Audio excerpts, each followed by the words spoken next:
అశ్వరావుపేట మున్సిపాలిటీకి సంబంధించి ప్రధాన పార్టీల మధ్య హోరాహోరీ పోరు నడుస్తుంది. ఇటు బీఆర్ఎస్ కాంగ్రెస్ కూడా ఇప్పటికే ప్రచారానికి సంబంధించి నిర్వహించిన పరిస్థితి కనిపిస్తుంది. ప్రస్తుతం బీఆర్ఎస్ సంబంధించి 8వ వార్డు సంబంధించి మనం ఉన్నాం. ఇక్కడ 8వ వార్డులో కూడా కాసాని పద్మ కూడా ప్రచారం సంబంధించి నిర్వహిస్తున్నారు. ప్రచారంలో కూడా మాజీ ఎమ్మెల్యే మెచ్చ నాగేశ్వరరావు కూడా పాల్గొన్నారు. అసలు జనం నుంచి ఎటువంటి రెస్పాన్స్ వస్తుంది అన్నది కూడా వారిని అడిగి తెలుసుకునే ప్రయత్నం చేద్దాం. చెప్పండి, అంటే మీరు ఎట్లా ప్రచారం సంబంధించి నిర్వహిస్తున్నారు, ఎట్లా గ్రౌండ్ లెవెల్లో జనం నుంచి ఎట్లా రెస్పాన్స్ వస్తుంది, ఎటువంటి ఇష్యూస్ తీసుకొస్తుంది? మేము ఈ యొక్క మున్సిపాలిటీ ఎలక్షన్ నిమిత్తం మేము ఏ వార్డులోకి వెళ్ళినా కూడా ప్రజలు స్వచ్ఛందంగా ముందుకొచ్చి మీతో పాటు తిరుగుతామండి, బీఆర్ఎస్ పార్టీ వారు ఎంతో అభివృద్ధి చేశారు, ఈ 2 సంవత్సరాల 6 నెలల్లో కాంగ్రెస్ వాళ్ళు వచ్చి కనీసం ఒక తట్ట మట్టి కూడా పోయలేదు కాబట్టి మేము స్వచ్ఛందంగా తిరుగుతూ మీకు ఓటేసి ఈ బీఆర్ఎస్ పార్టీని గెలిపిస్తామని అనూహ్యమైన స్పందన చూపిస్తున్నారు. కాబట్టి మీ అశ్వరావుపేట వాటర్ మహాశైలకు అందరికి కూడా నమస్కారం తెలియజేస్తున్నాం. ఎందుకంటే మేము ఎవరిని కూడా ప్రలోభాలు పెట్టకుండా వాళ్ళంతా వాళ్ళే స్వచ్ఛంగా రావడం జరిగింది.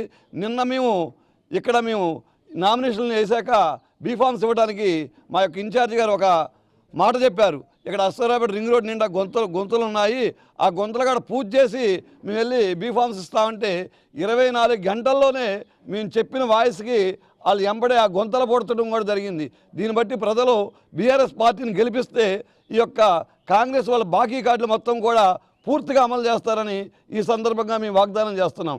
ఎందుకంటే ఒక మహిళకి 2500 రూపాయలు ఇస్తా అన్నారు, అలాగే వృద్ధులకి 4000 రూపాయలు ఇస్తా అన్నారు, వికలాంగులకి 6000 రూపాయలు ఇస్తా అన్నారు, అలాగే రైతు భరోసా, రైతు బీమా, అలాగే ఆడపిల్లలకి స్కూటీలు ఇస్తా అన్నారు విద్యార్థులకి, అలాగే నిరుద్యోగ వృత్తి ఇస్తా అన్నారు.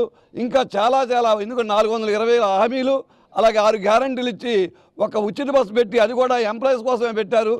మేము సామాన్య మహిళని జుట్టు పట్టుకుని కొట్టుకోండి అనే విధానంగా వాళ్ళు ప్రవర్తిస్తున్నారు. కాబట్టి ప్రజలందరూ కూడా అర్థమైపోయి బీఆర్ఎస్ పార్టీకే మేము పట్టం కడతామండి, బీఆర్ఎస్ పార్టీనే మేము గెలిపిస్తామని స్వచ్ఛందంగా వస్తారన్నమాట.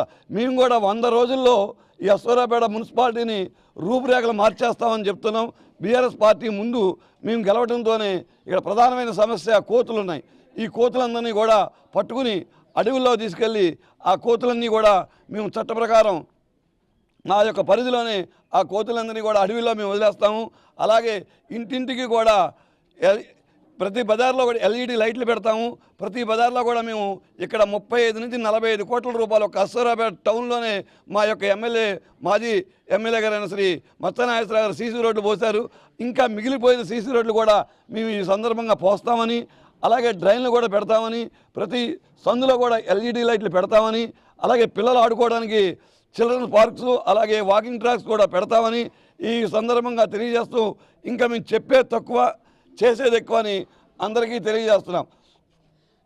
అలాగే అశ్వరావుపేటలో ఎంత అభివృద్ధి చేశారంటే సుమారుగా 800 కోట్ల రూపాయలు మా ఎమ్మెల్యే గారు తీసుకొస్తే మా యొక్క అశ్వరావుపేటకి 250 కోట్ల రూపాయలు ఇచ్చిన మా యొక్క మచ్చలేని మెచ్చ నాగేశ్వరరావు గారు చేశారు. ఎందుకంటే ఈ రైతులను దృష్టిలో పెట్టుకుని ఈ పామాయిల్ ఫ్యాక్టరీ ఇక్కడ మాకు ఆ రోజుల్లో పెడతాం జరిగింది. దానికి ఇంకా కూడా ప్రాసెస్ పెట్టాలని 185 కోట్ల రూపాయలు అదనపు నిధి ఇచ్చి కరెంటు తయారు చేసుకునే విధానంగాను, అలాగే ఇంకా ఫ్యాక్టరీ డెవలప్మెంట్ కోసం కూడా ఇచ్చారు. 35 నుంచి 40 కోట్ల రూపాయలు ఇక్కడ సీసీ రోడ్లు డ్రైన్లు పోయటం జరిగింది.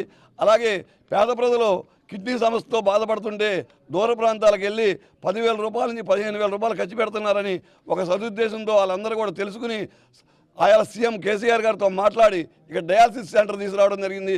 1 రూపాయి కూడా ఖర్చు లేకుండా ఇక్కడ డయాలసిస్ సెంటర్ తీసుకురావడం జరిగింది. అలాగే 100 పడకల హాస్పిటల్ తీసుకొచ్చాము, అలాగే డిగ్రీ కాలేజీ తీసుకొచ్చాము, అలాగే రైతు వేదికలు, అలాగే ఇక్కడ పళ్ళు ప్రకృతి వనాలు, శ్మశాన వాటికలు చెప్పుకుంటూ పోతే కనీసం 24 గంటలు కూడా మేము చేసిన డెవలప్మెంట్ చెప్పుకుంటూ పోవచ్చు. అన్ని కార్యక్రమాలు చేసాం.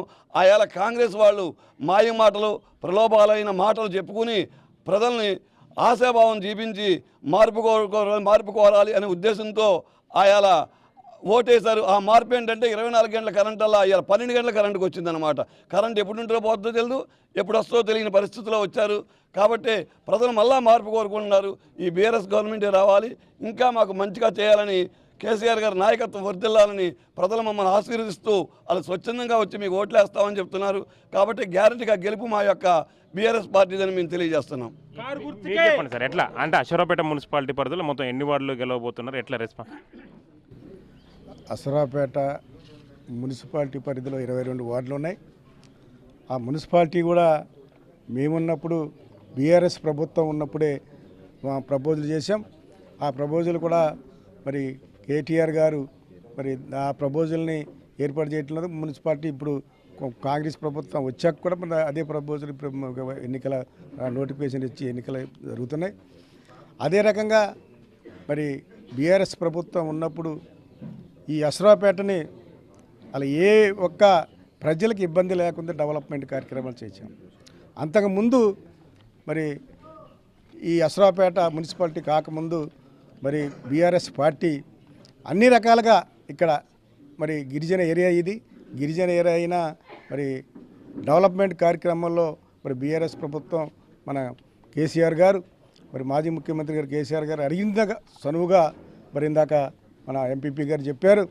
ఇక్కడ 100 పడకల హాస్పిటల్ అంటే గిరిజన 100 పడకల హాస్పిటల్ ఎమ్మటే ఇమ్మీడియట్గా మరి శాంక్షన్ ఇచ్చారు. అదే రకంగా 24 కోట్లు సెంట్రల్ లైటింగ్ ఇచ్చారు.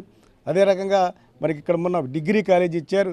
ఇక్కడ ప్రతి ఒక్క గ్రామ బజార్లో సీసీ రోడ్లు కోట్లలో ఇచ్చారు.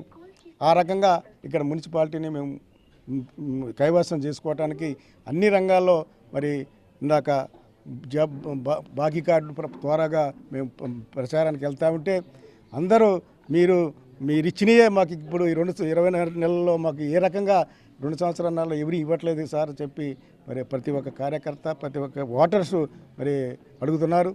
అదే రకంగా 22 వార్డులు కూడా మేము బీఆర్ఎస్ పార్టీ కైవసం చేసుకుంటాం. ఆ రకంగా ఎందుకంటే ప్రజలకి ఏ ఇబ్బంది లేకుండా రైతులకి ఏ ఇబ్బంది లేకుండా ముఖ్యమంత్రి గారు కేసీఆర్ గారు ఉన్నప్పుడు అన్ని రకాలుగా చేశారు. మరి ఇంత పింఛన్లే కానీ మరి డెవలప్మెంట్ కార్యక్రమాల్లో మరి కరెంటే కానీ రైతు భరోసా కానీ రైతు బీమా కానీ అన్ని రంగాలుగా ఏర్పాటు చేశారు. ఇప్పుడు ఆ రెండు సంవత్సరాల్లో ఇప్పుడు ఏమీ ఒక్కటి కూడా రాలేదు. ఆ రకంగా మేము డెవలప్ చేయడానికి కంపల్సరీగా మా బీఆర్ఎస్ పార్టీ 22 వార్డులు కూడా మేము గెలుస్తాం. మా చైర్మన్ గారిని కూడా పద్మారాధ గారిని కూడా మేము చైర్మన్గా చేసి మా కేసీఆర్ గారు కానుక ఇస్తామని మేము ప్రజలను కోరుకుంటూ చొరవ తీసుకుంటాం. చెప్పండి మేడం, అంటే మీకు ఎట్లా రెస్పాన్స్ ఎట్లా వస్తుంది? జనంలో తిరుగుతున్నప్పుడు ఏమేమి ఇష్యూస్ మీ దగ్గర అక్కడ 8వ వార్డులో పాడుపడ్డ బాలికల హాస్టల్ ఉంది. దాంట్లో పాములు కోతులు నివాసం చేస్తున్నాయి. ముందు అది శుభ్రం చేయించి అది అభివృద్ధిలోకి వచ్చేలా చేస్తాను. తర్వాత డ్రైనేజ్ సిస్టమ్ ఒకటి బాగోలేదు. ఆడపడుచులకు కొంతమందికి ఇల్లు లేకుండా వసతి లేకుండా ఉన్నారు.